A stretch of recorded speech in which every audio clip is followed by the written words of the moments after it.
Bienvenidos a este segundo video del curso exegético de Génesis capítulo 1 al 12. En el video anterior consideramos las divisiones del Génesis y entonces cómo vamos a trabajar estos 12 capítulos por porciones. En este video vamos a hablar de algunas generalidades del libro, asuntos introductorios. Lo que vamos a decir a continuación se presupone en todo el curso, en todo el análisis de los 12 iniciales capítulos de Génesis que abordaremos. El alumno que quiera ahondar en estos asuntos introductorios puede hacerlo en obras especializadas dedicadas a estos aspectos particularmente. Primero, consideremos el nombre del libro. Su nombre en español, Génesis, proviene a través del latín del griego, siendo la transliteración del título asignado a este libro en la Septuaginta. Génesis en griego significa comienzo como sentido derivado de creación, nacimiento, historia o genealogía. En la Septuaginta, el término griego Génesis traduce el término hebreo Toledot, generaciones, que comentamos anteriormente. Su nombre en la Biblia hebrea corresponde a la primera palabra del libro, Bereshit, que se traduce en el principio. Es decir, Génesis es el libro del comienzo de todas las cosas. En realidad, el libro nos narra diferentes comienzos. Por ejemplo, el comienzo del cosmos, Génesis 1 y 2. El comienzo de la raza, Génesis capítulo 2. El comienzo del pecado, Génesis capítulo 3. El comienzo de la historia redentora, Génesis capítulo 3, versículo 15. El comienzo de la cultura humana, Génesis 4 y 5. El comienzo de la verdadera y la falsa adoración, Génesis 4 hasta el capítulo 6. El comienzo de las naciones, Génesis 10 y 11. El comienzo de las lenguas humanas, Génesis 11. Y el comienzo de la raza elegida, Génesis capítulo 12. En cuanto a su autor, mucho se ha escrito y conjeturado en el último siglo con respecto a la unidad literaria y de autoría del Pentateuco.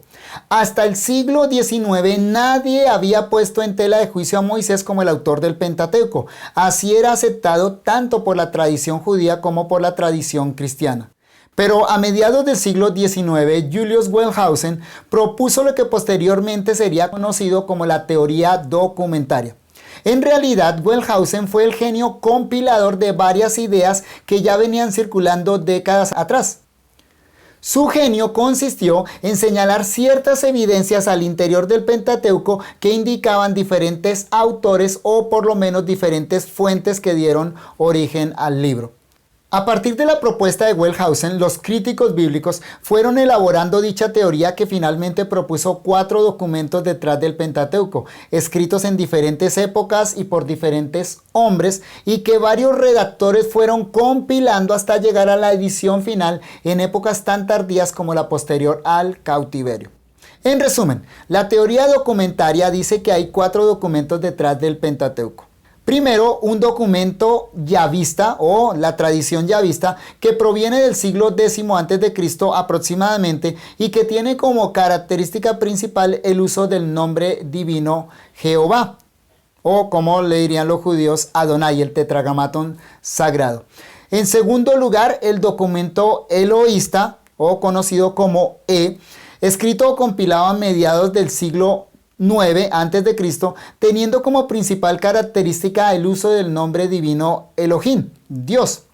En tercer lugar, el documento deuteronomista, señalado con la letra D, que proviene de la época del rey Josías y probablemente fue el libro de la ley que encontraron los sacerdotes en el templo, caracterizado por ser de alto contenido legal, con el propósito de promover la reforma religiosa en aquellos oscuros días.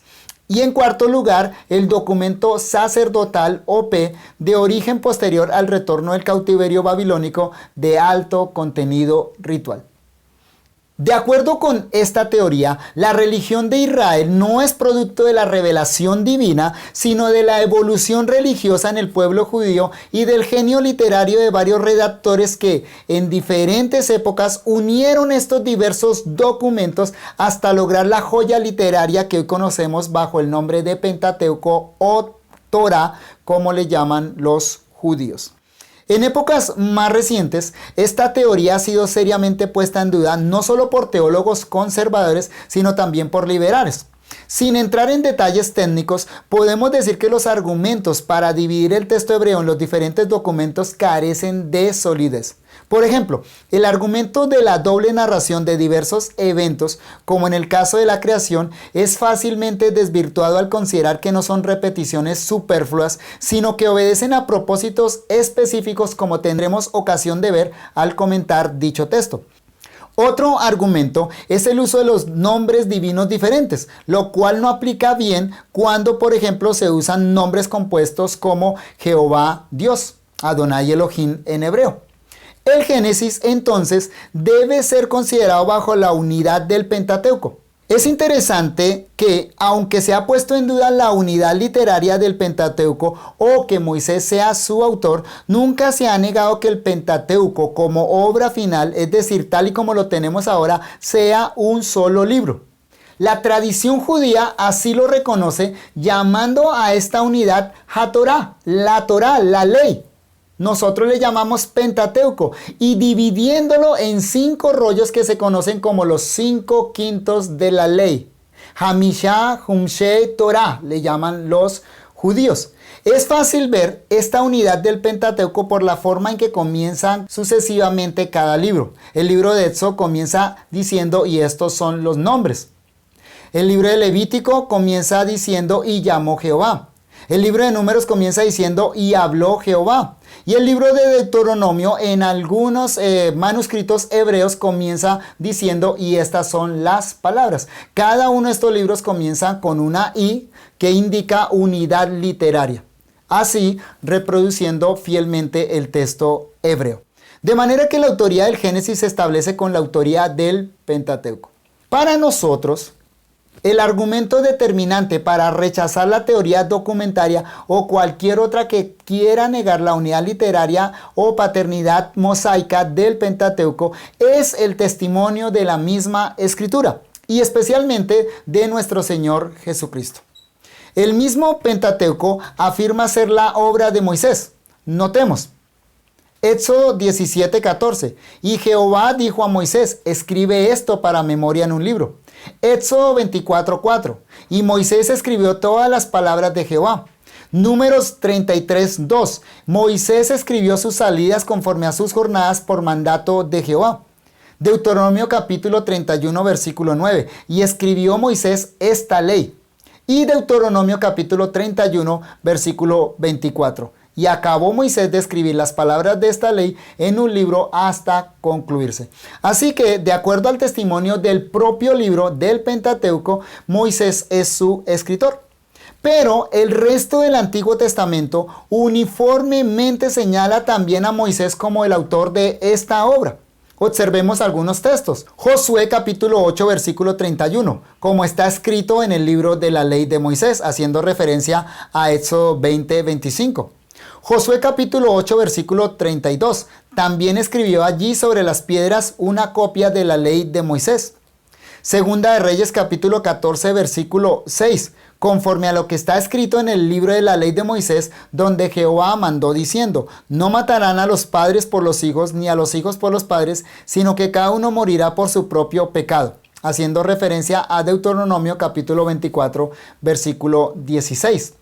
Esdras capítulo 3 versículo 2. Y edificaron el altar del Dios de Israel para ofrecer sobre él holocaustos, como está escrito en el libro de la ley de Moisés, varón de Dios, haciendo referencia a Éxodo capítulo 27 versículo 1.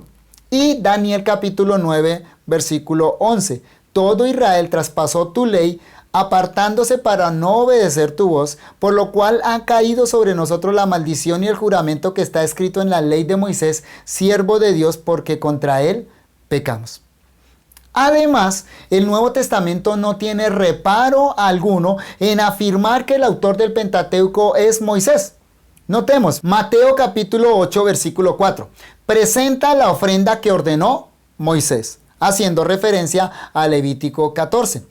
Mateo capítulo 19 versículo 7. Le dijeron, ¿por qué pues mandó Moisés dar carta de divorcio y repudiarla? Refiriéndose a Deuteronomio capítulo 24. Marcos capítulo 7 versículo 10. Porque Moisés dijo, honra a tu padre y a tu madre, y el que maldiga al padre o a la madre muera irremisiblemente. Aquí se citan varios textos del Pentateuco, de Éxodo 20:15, de Deuteronomio 5:16 y de Levítico 20:9. 3 libros diferentes de ese libro mayor que es el Pentateuco. Y Marcos capítulo 12, versículo 26. Pero respecto a que los muertos resucitan, ¿no habéis leído en el libro de Moisés cómo le habló Dios en la zarza diciendo: yo soy el Dios de Abraham, el Dios de Isaac y el Dios de Jacob? Obviamente está haciendo referencia al evento de la zarza narrado en Éxodo capítulo 3. De manera que el testimonio bíblico es unánime al respecto. Y para nosotros como cristianos eso basta. Negar que Moisés es el autor del Pentateuco es contradecir lo que la palabra de Dios dice. Más aún, es insinuar que Jesús falló en su juicio acerca de este asunto y que por lo tanto Jesús no es infalible y es un mentiroso. De manera que quien quiera negar la autoría mosaica del Pentateuco tiene un problema fundamental con relación a la persona de Jesucristo. Consideremos ahora brevemente el valor histórico del Pentateuco. Teniendo en mente lo anteriormente dicho, debemos sostener la historicidad del libro de Génesis. Es decir, sus relatos corresponden a la verdad y nos proveen la verdadera historia del mundo y de la humanidad. Lamentablemente, debemos decir que dentro de las filas cristianas hay quienes han negado y niegan cualquier valor histórico de los primeros capítulos del Génesis, especialmente los 11 primeros capítulos. Por eso la importancia de estudiar estos capítulos iniciales del Génesis. Ya que hemos establecido la unidad literaria del Pentateuco, lo cual podemos extender a toda la Biblia, teológicamente, por supuesto, negar que una de sus partes corresponda a la verdad histórica es afirmar que toda la Biblia miente, o por lo menos algunas de sus partes no son verídicas. Confiar en una Biblia así, claro, sería un error fatal. Si llevamos este tipo de pensamiento a sus implicaciones naturales, tendríamos que concluir que Dios, quien es en realidad el autor de la Biblia, nos miente. Según 2 de Timoteo, capítulo 3, versículo 16 y otros textos de la Biblia, Dios es el autor de la Biblia, fue quien lo inspiró. En otras palabras, quitar cualquier valor histórico a los primeros capítulos de la Biblia es finalmente negar la existencia de Dios. Desde los días de Filón, el famoso filósofo judío, siempre ha habido quienes desvirtúan el valor histórico del Pentateuco. Filón interpretó alegóricamente los primeros capítulos del Génesis, práctica que fue seguida por la escuela alejandrina dentro del propio cristianismo. Pero fue en tiempos recientes que se levantaron fieros ataques contra el valor histórico de los relatos de la creación del mundo y el hombre, del origen del pecado, del diluvio universal, de la unidad de la raza humana, de la diversificación de las lenguas, entre otros. Relatos contenidos, todos ellos, en los primeros 12 capítulos de Génesis.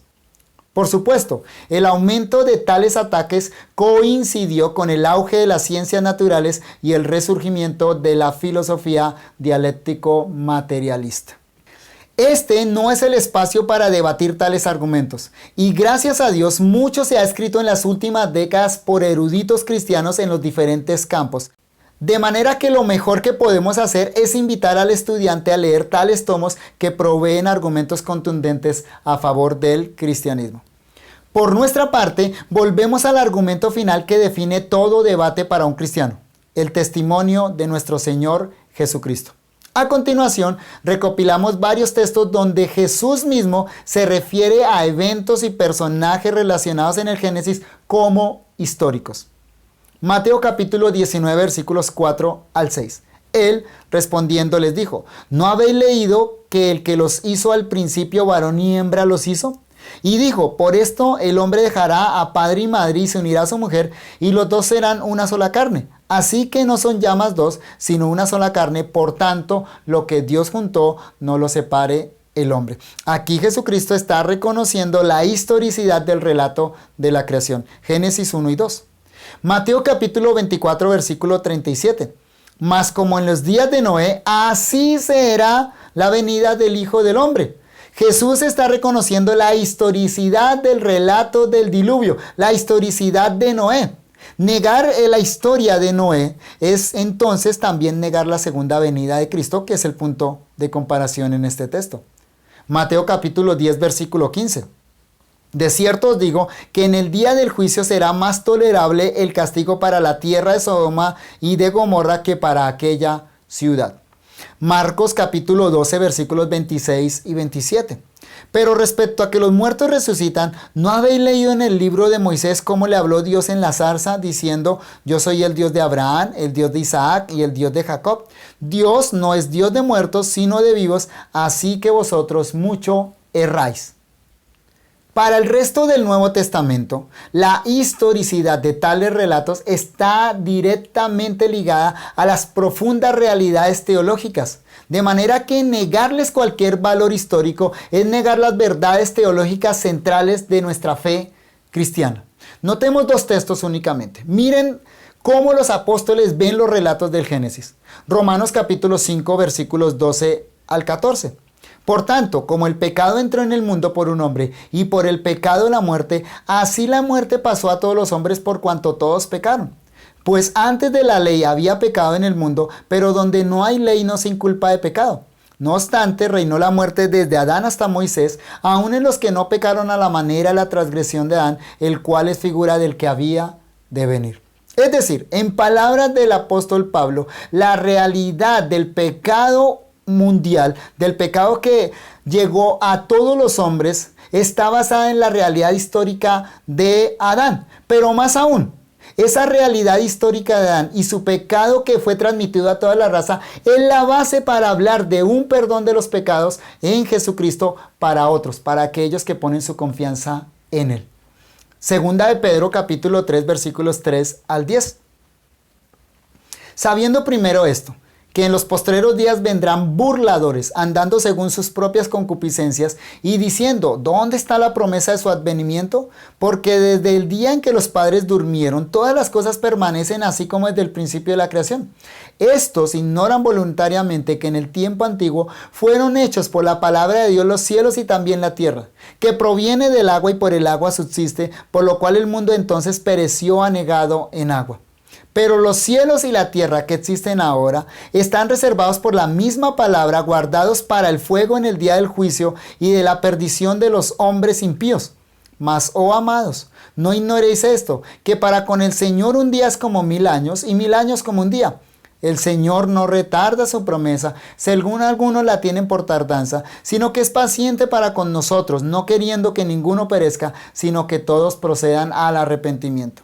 Pero el día del Señor vendrá como ladrón en la noche, en el cual los cielos pasarán con gran estruendo y los elementos ardiendo serán deshechos y la tierra y las obras que en ella hay serán quemadas. Noten muy bien la relación que hace Pedro entre la creación, el diluvio y la segunda venida de Jesucristo, la renovación final de la tierra. Negar lo uno es negar lo otro. Negar la historicidad de la creación, negar la historicidad del diluvio, es también negar la historicidad de la segunda venida de Cristo. Y creo que ningún cristiano serio estaría dispuesto a asumir lo que acabamos de decir. Finalmente, consideremos el valor teológico del Génesis. Los dos textos que acabamos de leer nos enseñan que el Antiguo Testamento, particularmente el Génesis que nosotros vamos a estudiar, tiene un gran valor para nosotros los cristianos, además de su valor histórico. Una gran convicción debe estar firmemente anclada en nuestro corazón. Los relatos de los primeros capítulos de la Biblia tienen que ver con realidades históricas que están conectadas con una historia aún más grande. El Génesis es solo el comienzo de una historia que se desarrolla a lo largo de toda la Biblia. A decir verdad, de toda la historia de la humanidad. Si desconectamos el Génesis del resto de la Biblia, nos quedaremos simplemente con historias interesantes que, aunque verdaderas, no tienen valor trascendental alguno. El sentir del Nuevo Testamento, como ya vimos, percibe esto de una forma muy diferente. Por supuesto, comenzamos estableciendo la historicidad de tales relatos, porque de no ser así no tendrían ningún significado en la vida real. Pero no nos quedamos ahí, sino que avanzamos a la realidad trascendental hacia la cual corren estos maravillosos relatos. La historia del Génesis es la historia del cosmos. Mejor aún, es la historia de la humanidad. Pero aún más, es mi historia, es su historia. Sin el Génesis no hay Biblia.